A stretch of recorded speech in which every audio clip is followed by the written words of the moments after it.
गांधी के खिलाफ अब दिल्ली पुलिस की क्राइम ब्रांच तफ्तीश करेगी। जिस तरह से राहुल गांधी के खिलाफ पार्लियामेंट स्ट्रीट थाने में एक शिकायत दर्ज करवाई गई थी, जिस तरह से संसद भवन के अंदर में उस परिसर में जिस तरह से वहाँ हंगामा बरपा था, उसके बाद एक एफआईआर रजिस्टर किया गया था। उस एफआईआर को पार्लियामेंट स्ट्रीट थाने की पुलिस के द्वारा केस को रजिस्टर किया गया था। लेकिन अब उस केस की गंभीरता को देखते हुए उसे बेहतर इन्वेस्टिगेशन करवाने के लिए अब थाने से उसे ट्रांसफ़र कर दिया गया है। उस केस को अब दिल्ली पुलिस की क्राइम ब्रांच जो है वो इन्वेस्टिगेट करेगी और इस मामले की तह में जाएगी। जिस तरह से अगर देखा जाए कि संसद भवन के अंदर में हंगामा बरपा, बीजेपी के दो जो सांसद हैं उनका ये आरोप था कि उन्हें धक्का दिया गया, उन्हें गिरा दिया गया और जिसके बाद उन्हें काफ़ी गंभीर चोट आई। उसके बाद हालांकि बाद में आर्मल अस्पताल भी पहुंचाया गया था। लेकिन बीजेपी के कई वरिष्ठ नेता जो हैं वो पार्लियामेंट्री स्ट्रीट थाना पहुंचे थे और जिस तरह से थाने में पहुंचने के बाद गुरुवार को एक शिकायत दर्ज कराई गई। उसके बाद देर शाम में एक खबर जानकारी निकल के बाहर आई कि इस मामले में एफआईआर रजिस्टर कर लिया गया है और दर्ज एफआईआर में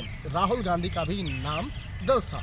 लेकिन अब ये मामला जो है अब क्राइम ब्रांच को ट्रांसफ़र कर दिया गया है। क्राइम ब्रांच की जो इंटर स्टेट टीम है वो बाकायदा अब इस मामले की तफ्तीश करेगी। तो निश्चित तौर पे कह सकते हैं कि आने वाले दिनों में जब इस मामले पर कई लोगों से पूछताछ की जाएगी, निश्चित तौर पे आने वाले दिनों में कई लोगों की मुश्किलें बढ़ सकती हैं। लेकिन इस मामले पर सबसे पहला काम होगा इन्वेस्टिगेशन का। किस तरह से वो हंगामा बरपा था, किस तरह से वहाँ पे धक्का मुक्की हुई। हालांकि बीजेपी का आरोप कांग्रेस के ऊपर और कांग्रेस का आरोप बीजेपी के ऊपर में है, तो एक बड़े स्तर का है। लेकिन ये मामला बेहद हाई प्रोफाइल का है, तो देखना लाजमी होगा कि इस मामले में क्राइम ब्रांच के द्वारा तफ्तीश का दायरा किस तरह से आगे बढ़ाया जाए।